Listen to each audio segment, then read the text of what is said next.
Hello दोस्तों, एक नई वीडियो के साथ आप सभी का स्वागत है हमारे YouTube चैनल पर। दोस्तों, आज हम आपको लेकर चलेंगे चौहार घाटी की सबसे खूबसूरत जगहों में से एक फुंगनी धार में, जिसके बारे में हमने आपको पहले भी अपने चैनल के माध्यम से बताया है। अगर आपने वो वीडियोज़ अभी तक नहीं देखे हैं तो आपको वीडियो का लिंक इस वीडियो के डिस्क्रिप्शन में मिल जाएगा। आप उन वीडियोज़ को एक बार ज़रूर देख लें। दोस्तों, फुंगनी धार चौहार घाटी के सबसे बड़े गढ़ अमरगढ़ में स्थित एक सुप्रसिद्ध सुंदर जगह है, जिसके बारे में आज हम आपको इस वीडियो में पूरी जानकारी देंगे। तो चलिए बिना देरी किए इस वीडियो की शुरुआत करते हैं।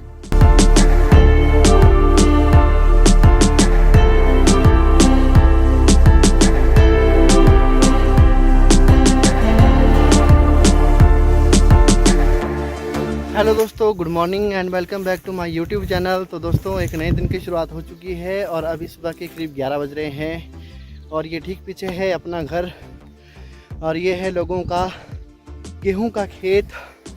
और आज हम जा रहे हैं एक ट्रैक के लिए और घर से रास्ता लग चुके हैं ट्रैक के लिए। साथ में हैं पापा जी।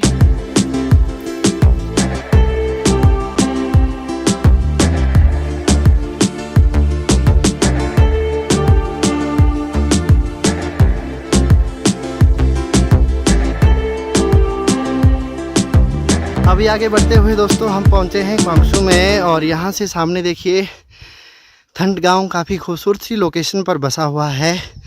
और ये ऊपर है थंट गांव और ये ठीक नीचे है अपना गांव और यहाँ से थोड़ा थोड़ा अपना घर भी दिखाई दे रहा है।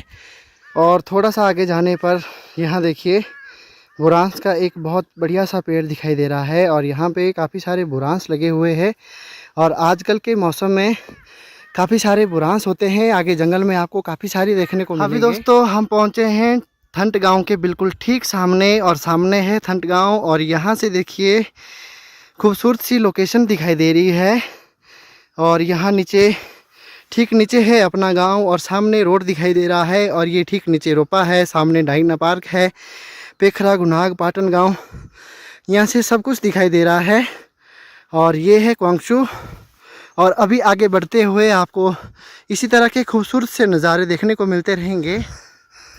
और अभी देखिए यहाँ पूरा चढ़ाई वाला रास्ता है और धूप भी लग चुकी है, लेकिन थोड़ी थोड़ी यहाँ पे पेड़ों की छाँव भी है तो चलने में आसानी हो रही है।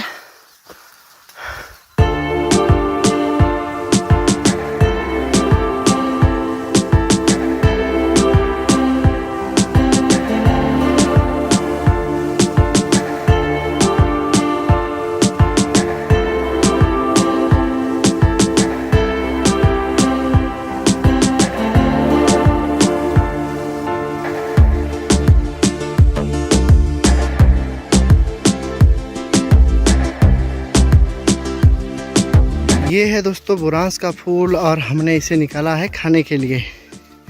अब इसका थोड़ा स्वाद चख लेते हैं। खाने के लिए बहुत टेस्टी होता है और इसकी चटनी भी बहुत अच्छी बनती है। अभी दोस्तों चढ़ाई चढ़ते चढ़ते गर्मी बहुत ज़्यादा लग रही है, इसलिए मैंने जैकेट भी उतार दी है और ये बुरांस निकाला है हमने। और यहाँ देखिए जहाँ भी नज़र जा रही है वहीं बुरांस के पेड़ दिखाई दे रहे हैं और बुरांस के फूल लाल लाल और सफ़ेद सफ़ेद दिखाई दे रहे हैं। जैसे जैसे हम आगे बढ़ते जाएंगे वैसे वैसे बुरांस के फूल और ज़्यादा दिखने लगेंगे, क्योंकि ऊंचाई पर काफ़ी सारे बुरांस होते हैं और रास्ता बहुत ही खतरनाक और भयानक है।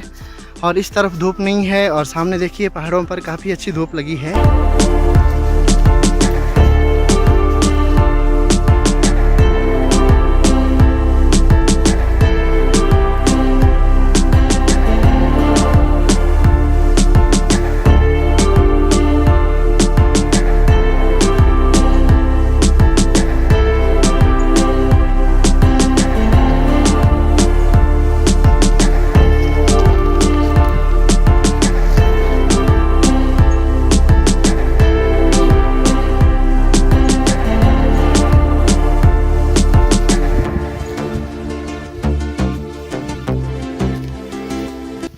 दोस्तों, आपने चौहार घाटी का नाम तो सुना ही होगा। यह घाटी देवभूमि हिमाचल के जिला मंडी में बसी एक सुंदर घाटी है। चौहार घाटी का क्षेत्र काफ़ी विस्तृत है, जो इस घाटी के प्रसिद्ध पर्यटन स्थल बरोट से लेकर जिला मंडी के साथ लगते कटौड़ा क्षेत्र तक फैली हुई है। इस घाटी की अन्य जानकारी हम आपको अपनी आने वाली वीडियोस में देते रहेंगे। अभी हम फुंगनी धार जा रहे हैं, तो पहले अब फुंगनी धार के बारे में ही बात कर लेते हैं। यहाँ देखिए दोस्तों, ये है बुरांस का पेड़ और इस पे बहुत सारे बुरांस लगे हैं। और यहाँ देखिए नीचे रास्ते में बुरांस के फूल कैसे घिरे हुए हैं। और ये रास्ता यहाँ से थंट गांव के लिए जाता है। अभी चलते चलते हम अपने घर से काफ़ी दूर जंगल में पहुँच चुके हैं और चढ़ाई वाला रास्ता है, तो अभी सांस भी तेज़ी से फूल रही है।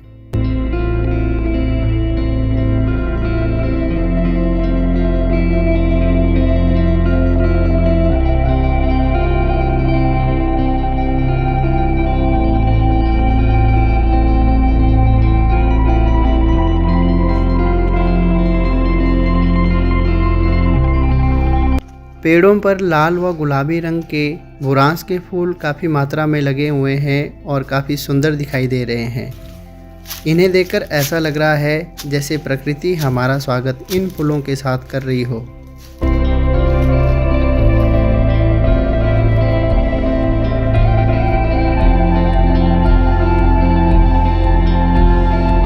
अभी दोस्तों चलते चलते हम बहुत आगे जंगल में पहुंच चुके हैं और यहाँ देखिए बाघ के पंजे लगे हुए हैं। ये है बाघ का पंजा और देखिए यहाँ भी लगा हुआ है और यहाँ भी लगा है। देखिए अब तो डर भी लग रहा है क्योंकि हम अभी काफ़ी घने से जंगल में घुसे हुए हैं। और ये देखिए बहुत ही खतरनाक सा डरावना सा माहौल है। यहाँ देखिए बाघ के पैरों के निशान, बहुत डर लग रहा है। देखिए बिल्कुल घना घना सा जंगल, इधर उधर किसी भी चीज़ की आवाज़ नहीं सुनाई दे रही है। और ये देखिए ये है बाघ की गुफा। आगे बढ़ते हुए हमें रास्ते में बाघ के पंजे और गुफा दिखाई दी और इसे देखकर तो अब काफ़ी डर भी लग रहा है। और यहाँ देखिए दोस्तों, ये तो पूरा बाघ का पंजा है। यहाँ देखिए बिल्कुल पूरा, ये देखिए एक नाखून है, दूसरा है, तीसरा है, चौथा है, पांचवा है, पता नहीं कितने नाखून होते हैं, कुछ इस तरह से लगा हुआ है। देखिए यहाँ पे बिल्कुल पूरा। अब तो काफ़ी डर भी लग रहा है। आज हमारा ट्रैकिंग में आने का मेन मुद्दा ये था कि आज छुट्टी है और छुट्टी वाले दिन हमने सोचा क्यों ना एक छोटा सा ट्रैक कर लिया जाए। वैसे हम तो आए थे बुरांस निकालने के लिए, क्योंकि आजकल पहाड़ों में काफ़ी सारे बुरांस है, छुट्टी भी है, फिर टाइम नहीं मिल पाता है, तो हमने सोचा एक छोटा सा ट्रैक भी कर लेते हैं और बुरांस भी ले आते हैं निकाल के। तो फिर बुरांस तो हमें वैसे घर के आसपास भी मिल जाने थे। उन बुरांस में इतना टेस्ट नहीं होता है जितना कि जो ऊपर ऊपर पहाड़ों में जो बुरांस होते हैं उनमें बहुत अच्छा टेस्ट होता है। और अब हम यहाँ थोड़ा सा रास्ता भटक गए हैं और यहाँ हमें एक तो बाघ की गुफा दिखाई दी और दूसरा बाघ के पाँव के निशान भी है। और अब तो बहुत डर लग रहा है, रास्ते भी बहुत खतरनाक है और है। और यहाँ देखिए बाघ यहाँ पे फिसला भी हुआ है। ये देखिए यहाँ पे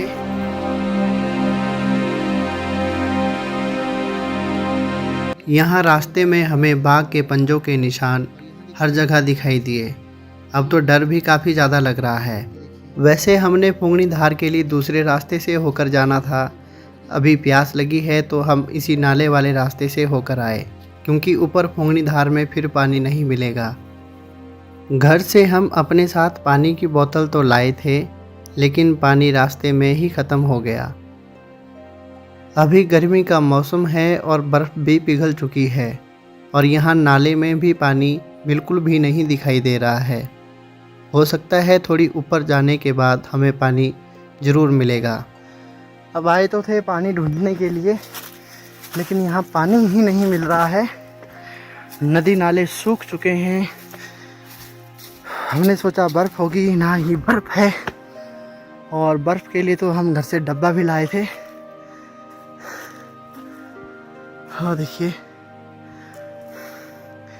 बिल्कुल सूखा सूखा है यहाँ पे। अब रास्ते भी बहुत खतरनाक है।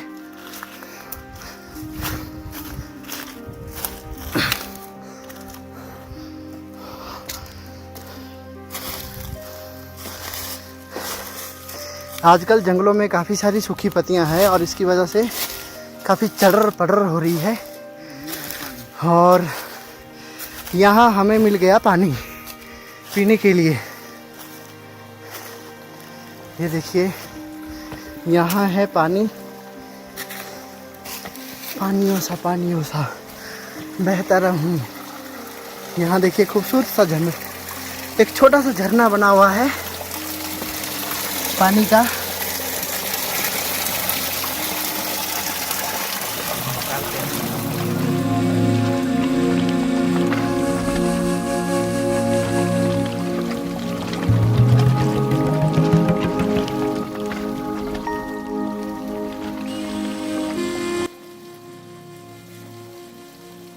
और फिर पानी पीने के बाद हम पहुँचे आगे बाड़े के पास। यहाँ बंदर पेड़ों पर बुरांस के फूल खा रहे थे और हमें देखकर डर के भाग गए। लेकिन शहरों में इसका उल्टा होता है, आदमी बंदर से डरता है। और यहाँ पहुँचकर तो सारी थकान ही चली गई और एक अलग ही ताजगी का अनुभव महसूस हो रहा है। और यहाँ से हाथीपुर काफ़ी नज़दीक दिखाई दे रहा है और ये सामने है कढ़ौन वैली। सरगपुर और इस तरफ है हाथीपुर।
यहाँ हमने काफ़ी देर तक आराम किया और अब यहाँ से तो जाने का मन भी नहीं कर रहा। सामने कढ़ौन वैली पूरी दिखाई दे रही है और यहाँ से कढ़ौन के लगभग सभी गांव दिखाई दे रहे हैं।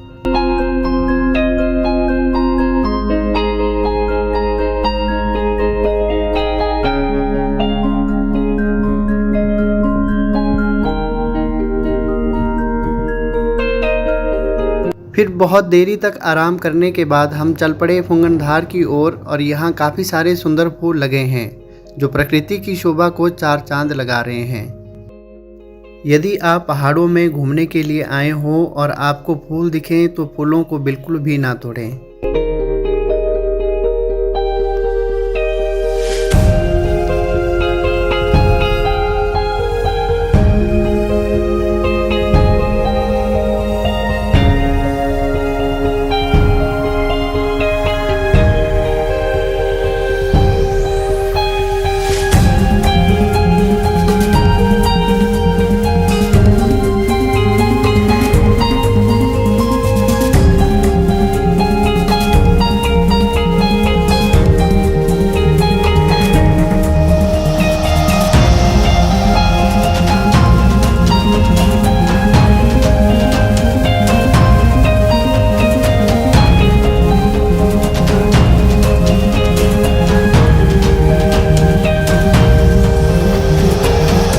फाइनली दोस्तों हम पहुंच गए फुंगनधार। अब यहाँ की तो बात ही कुछ अलग है। चारों तरफ खूबसूरत नज़ारे और खूबसूरत पहाड़। और ये है सामने गढ़ और यहाँ पे जोगनी माता का निवास है।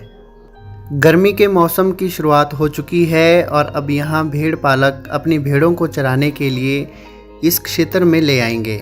बरसात के मौसम में अपने रहने के लिए ये एक डेरा भी बनाया हुआ है।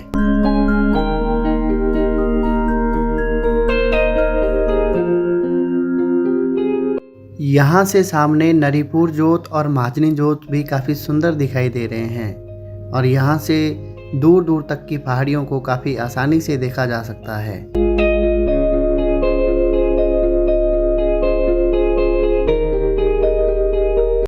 और ये सामने दिखाई दे रहा है पहाड़ों के बीचों बीच काशला गांव। और ये ठीक सामने नीचे दिखाई दे रहा है रोपा गांव और साथ में सड़क भी अच्छी तरह से दिखाई दे रही है।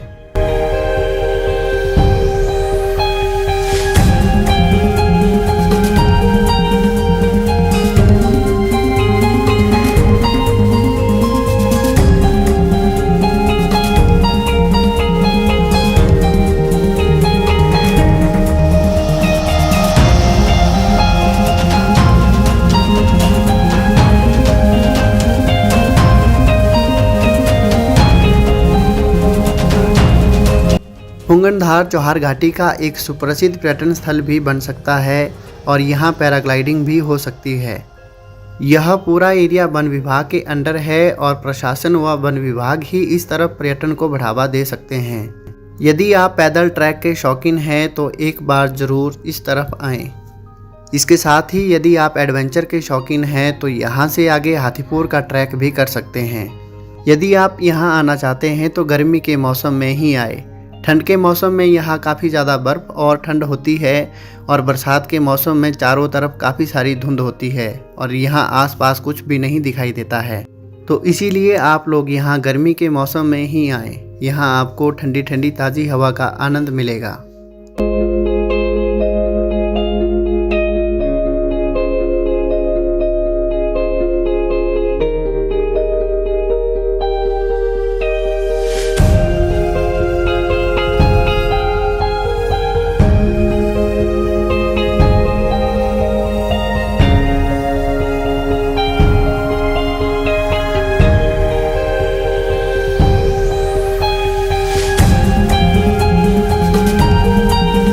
थोड़ी देर यहाँ के सुंदर नज़ारे देखने के बाद हम चल पड़े वापस घर की ओर।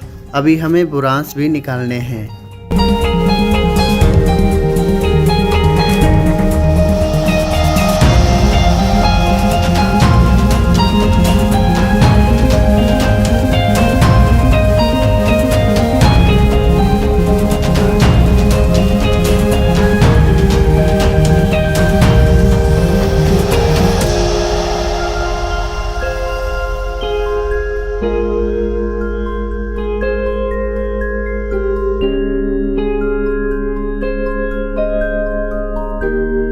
अभी हम फुंगनधार से थोड़ा नीचे पहुंचे हैं और अब यहाँ से रोपा, द्रोण और थंट गांव बहुत सुंदर दिखाई दे रहे हैं। ऐसा लग रहा है मानो ड्रोन शॉट लिया जा रहा हो।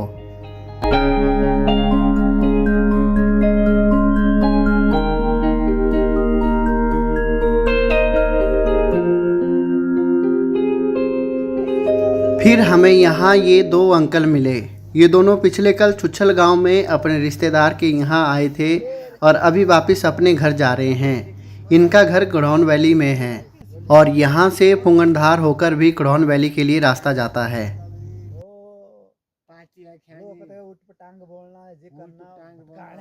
इनके साथ हमने काफ़ी देर तक गप्पें की और इसके बाद फिर ये भी चले गए और हम भी चल पड़े घर की ओर।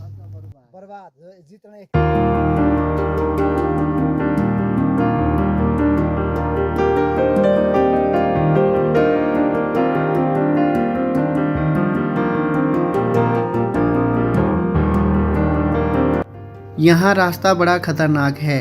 यहाँ रास्ते में पेड़ों से सूखी पत्तियाँ गिरी हुई है और इन पत्तियों से चलती बार फिसलने का भी डर है।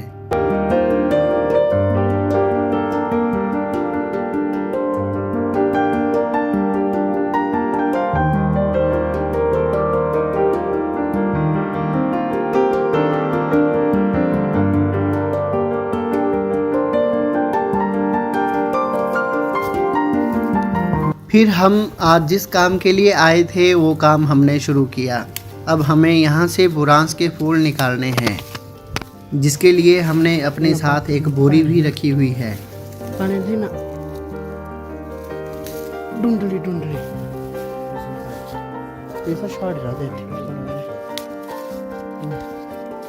चाले बैठे देख पाना साथ आगे आगे ना थोड़े जे इत्थी बनाने दे इत्थी नहीं हस्ते ज्यादा इट्ठे जगह पाने आसे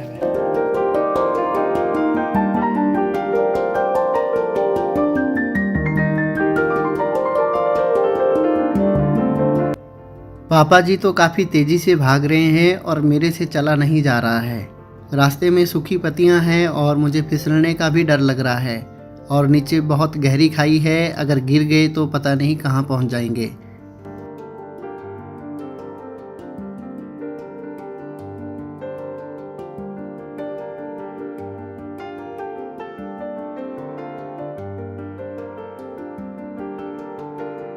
हमारे साइड बान के पेड़ काफ़ी ज़्यादा हैं। हुंगनी धार के इस पूरे ट्रैक में आपको रास्ते में बान के बड़े बड़े पेड़ और साथ में बुरांस के पेड़ दिखाई देंगे। अब हमें यहाँ पे एक बुरांस का सुंदर सा पेड़ दिखाई दिया। यहाँ गिरने का खतरा भी नहीं है और इस पेड़ पे काफ़ी सारे बुरांस लगे हुए हैं। तो पापा जी बुरांस निकालने के लिए इस पेड़ पर चढ़ गए।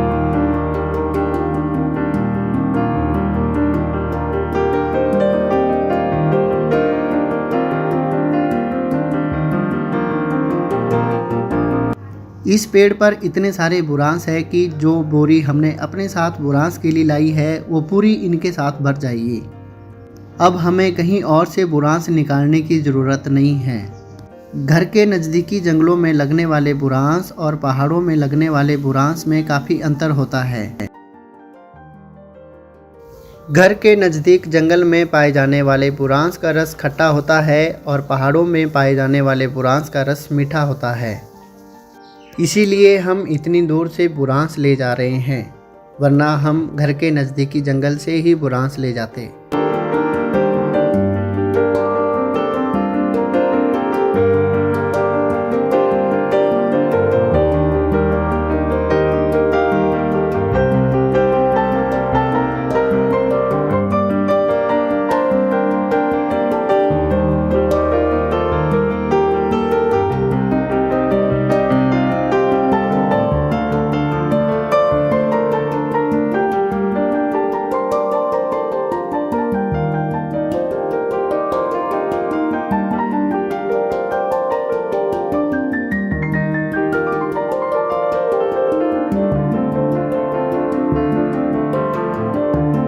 अब आप सभी के मन में एक सवाल तो ज़रूर आया होगा कि हम इतने सारे बुरांस क्यों ले जा रहे हैं और किस लिए ले जा रहे हैं और इन बुरांस का क्या करेंगे।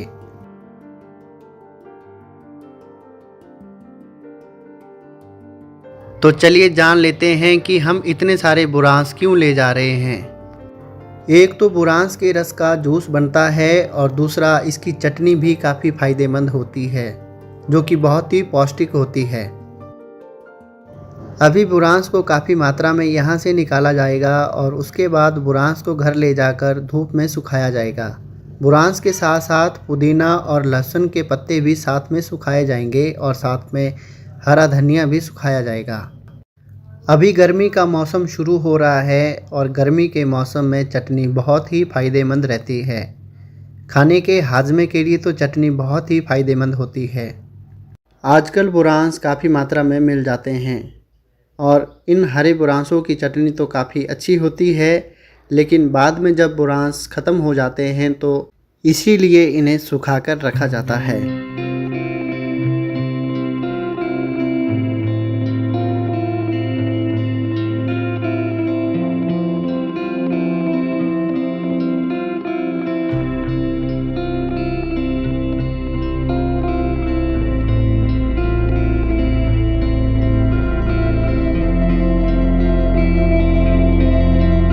अब हमने काफ़ी सारे बुरांस निकाल लिए हैं और अब लगभग बोरी भी भर जाएगी। तो अभी पापा जी पेड़ से उतर रहे हैं।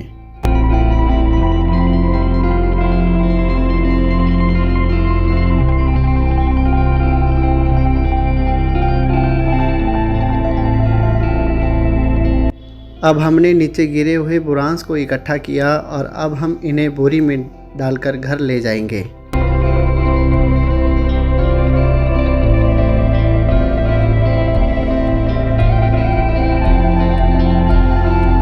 सुबह हम घर से खाना खाकर निकले थे और रास्ते में खाने के लिए कुछ नहीं लाया था। अभी भूख भी बहुत ज़्यादा लग रही है तो मैं अभी बुरांस ही खा रहा हूँ।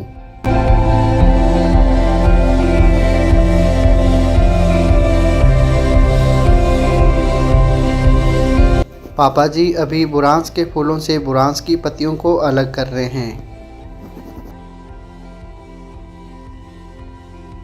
आप में से कई लोग बुरांस के बारे में जानते भी होंगे, लेकिन जो नहीं जानते तो हम आपको इस वीडियो में बुरांस के बारे में भी बताएंगे।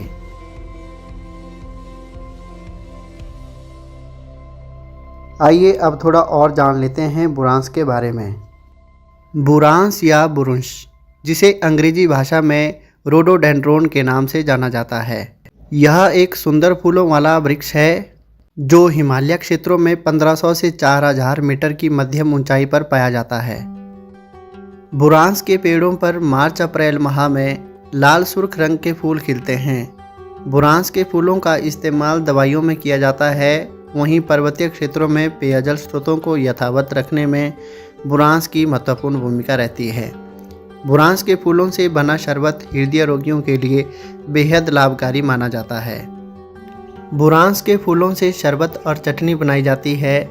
वहीं इसकी लकड़ी का उपयोग कृषि यंत्रों के हैंडल बनाने में भी किया जाता है। ग्रामीण क्षेत्रों में आज भी वृद्ध लोग बुरांस के मौसम के समय घरों में बुरांस की चटनी बनवाना नहीं भूलते। बुरांस की चटनी ग्रामीण क्षेत्रों में काफ़ी पसंद की जाती है। बुरांस अथवा रोडोडेंड्रोन झाड़ी अथवा वृक्ष की ऊंचाई वाला पौधा है जो एरिकेसियाई कुल में रखा जाता है। इसकी लगभग 300 जातियां उत्तरी गोलार्ध की ठंडी जगहों में पाई जाती हैं। अपने वृक्ष की सुंदरता और सुंदर गुच्छेदार फूलों के कारण यह यूरोप की वाटिकाओं में बहुधा लगाया जाता है। भारत में बुरांस की कई जातियां पूर्वी हिमालय पर बहुतायत से उगती है। बुरांस आर्बोरियम अपने सुंदर चमकदार गाढ़े लाल रंग के फूलों के लिए विख्यात है। पश्चिम हिमालय पर कुल 4 जातियां इधर उधर बिखरी हुई काफ़ी ऊंचाई पर पाई जाती हैं। इसके अलावा दक्षिण भारत में केवल एक जाति रोडोडेंड्रोन नीलगिरिकम नीलगिरी पर्वत पर पाई जाती है। बुरांस की वृक्ष की सुंदरता के कारण इसके करीब 1000 उद्यान नस्लें निकाली गई हैं। इसकी लकड़ी अधिकतर जलाने के काम आती है और कुछ अच्छी लकड़ियों से सुंदर अलमारियां भी बनाई जाती हैं। बुरांस के फूल से एक प्रकार की जेली बनती है तथा पत्तियां औषधि में प्रयोग होती हैं। बुरांस का जूस बहुत ही फायदेमंद होता है क्योंकि बुरांस का जूस एक बहुत ही अच्छा एंटीऑक्सीडेंट है जो त्वचा के लिए सबसे बेहतर है। बुरांस के फूलों से जैम, जूस और चटनी भी बनती है। बुरांस में विटामिन सी पाई जाती है। यही कारण है कि यह सर्दी जुकाम के अलावा त्वचा और बालों के लिए भी काफ़ी लाभदायक रहता है। बुरांस का जूस पीने से शरीर को ठंडक मिलती है, गर्मी से राहत मिलती है। इसलिए गर्मियों में इस जूस को पीना लाभकारी भी माना जाता है। बुरांस का पेड़ भारत के खूबसूरत राज्य उत्तराखंड का राज्य वृक्ष भी है। इसके अलावा बुरांस का फूल हिमाचल प्रदेश का राज्य फूल भी है और साथ ही नेपाल में बुरांस के फूल को राष्ट्रीय फूल घोषित किया गया है। उम्मीद है आपको बुरांस के बारे में जानकारी मिल गई होगी।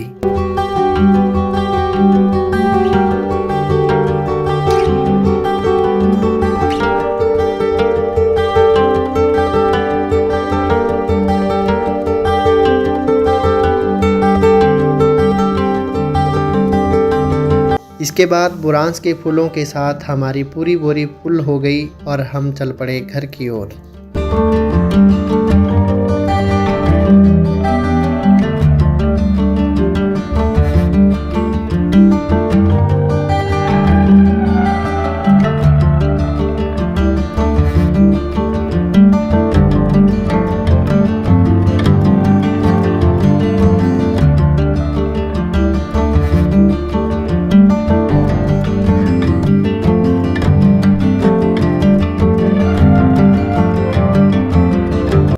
हमने इस वाले पेड़ से लगभग सभी बुरांस निकाले। अब इसमें कुछ कम ही बुरांस बचे हुए हैं।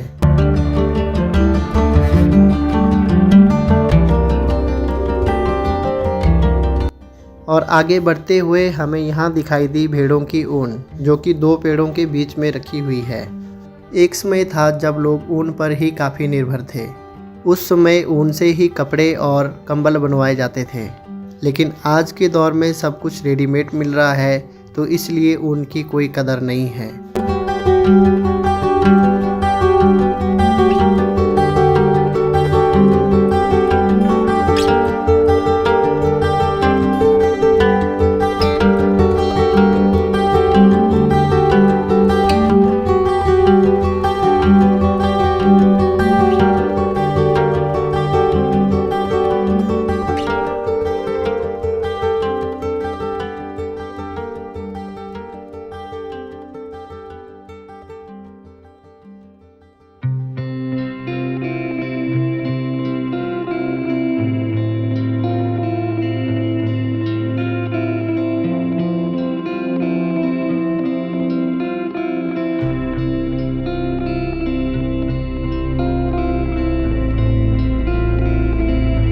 अभी घर की तरफ आगे बढ़ते हुए हम पहुंचे हैं एक खतरनाक सी जगह पर। इस जगह से जुड़ी एक खतरनाक कहानी है, जो कि इस खतरनाक जगह की तरह ही है।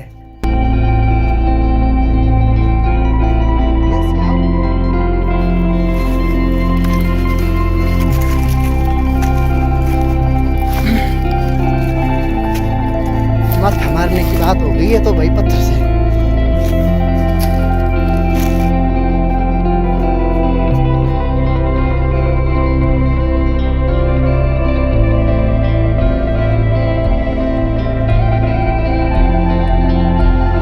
इस जगह का नाम है 60 कालरू। 60 कालरू अर्थात 60 लोगों की एक साथ मृत्यु। बहुत समय पहले की बात है कि यहाँ से होकर शादी की बारात आ रही थी, और आगे आगे बाजे वाले चले हुए थे और पीछे बारात चली हुई थी। जहाँ से अभी हम थोड़ी देर पहले नीचे की तरफ उतरे थे, वहाँ से बाजे वाला नीचे तरफ ना उतरकर सीधा आगे वाले रास्ते में बढ़ता गया, और उसके साथ पीछे पीछे बारात भी चलती गई।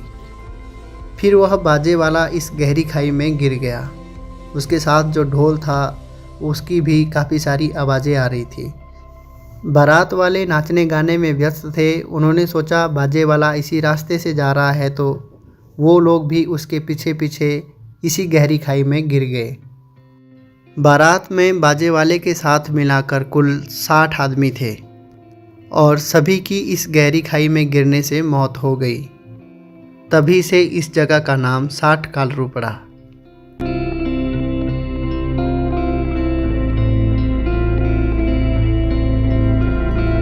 बुरांस का बोरू हाथ में लेने के लिए बहुत बुरा हो रहा था। इससे हाथ थक रहे थे, तो पापा जी ने इसे पीठ पर लिया।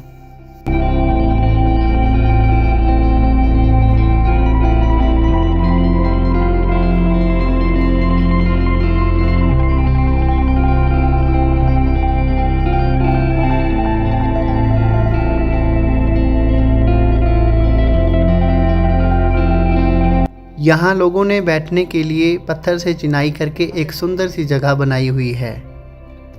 इसे हमारे यहाँ थहड़ कहा जाता है, और इसमें नाम भी लिखा हुआ है और डेट भी डाली गई है कि किस दिन इस थहड़ को यहाँ पे दिया गया है।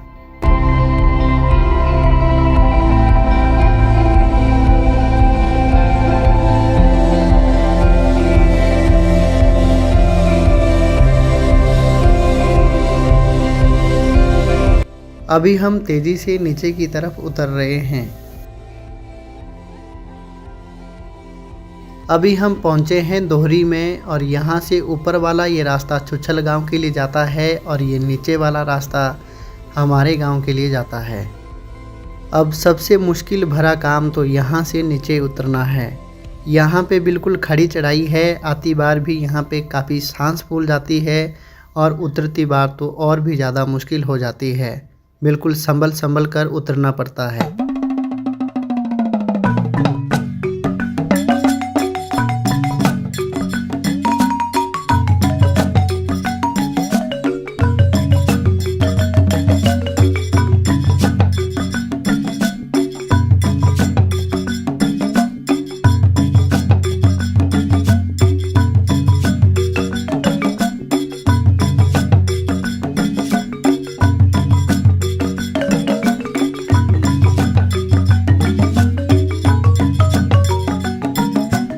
अब यहाँ से उतरना भी एक मुश्किल भरा काम है। एक तो पेड़ों की सूखी पत्तियाँ यहाँ गिरी हुई है और दूसरा यहाँ रास्ता ऊबड़ खाबड़ है, तो इसलिए यहाँ संभल कर चलना पड़ रहा है। और साथ में ही रास्ते में दोनों तरफ खाई है, अगर कहीं गिर गए तो फिर सीधा ही नाले में जाकर पहुँच जाएंगे।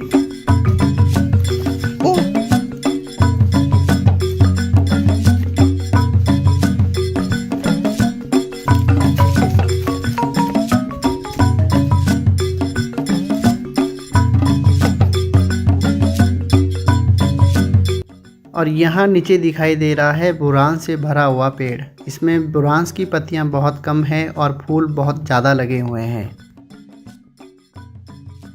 और ये है गुलाबी बुरांस, और गुलाबी बुरांस ही हिमाचल प्रदेश का राज्य फूल है।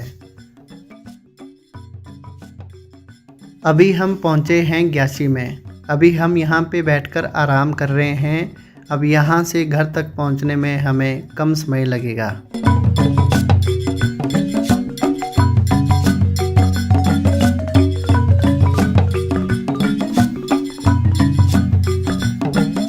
फिर थोड़ा नीचे जाने पर पापा जी ने पशुओं के चारे के लिए थोड़ा सा बान इकट्ठा किया।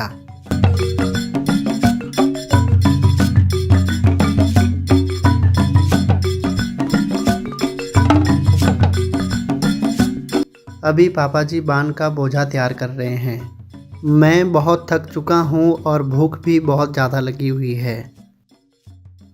मुझे अब इतनी ज़ोरदार भूख लगी है कि मेरे से ठीक से चला भी नहीं जा रहा है, और अब जैसे कैसे मैं घर में पहुंचना चाहता हूं। वैसे खाए तो मैंने बुरांस के फूल भी थे, लेकिन बुरांस के फूलों से हाजमा काफ़ी जल्दी हो जाता है।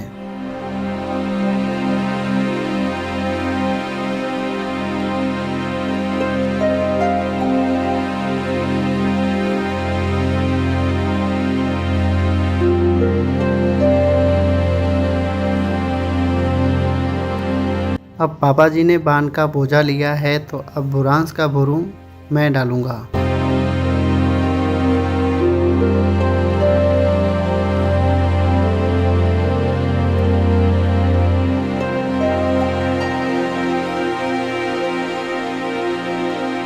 अभी शाम के 5 बज रहे हैं और अभी हम पहुंचने वाले हैं घर, और सामने दिखाई दे रहा है थंट गाँव।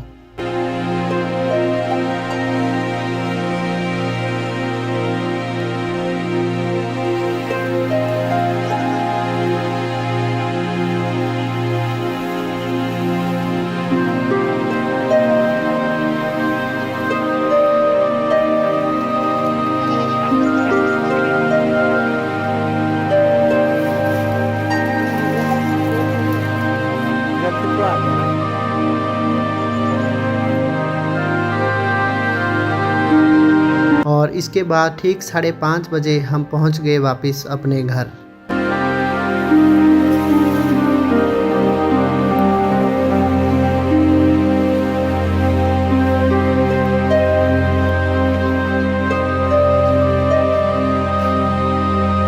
घर में पहुंचते ही सबसे पहले तो मैंने हाथ मुंह धोने के बाद अपनी भूख मिटाई और उसके बाद फिर आराम किया। तो दोस्तों, आज की इस वीडियो में बस इतना ही। उम्मीद है आपको हमारा यह वीडियो पसंद आया होगा। अगर आपको हमारा यह वीडियो पसंद आया हो तो हमें कमेंट सेक्शन में कमेंट करके ज़रूर बताएं, और यदि चैनल पर नए हो तो चैनल को सब्सक्राइब करें। अब आपसे मुलाकात होगी इसी तरह के खूबसूरत से नए ब्लॉग के साथ। तब तक के लिए हमें दे दीजिए इजाज़त। धन्यवाद।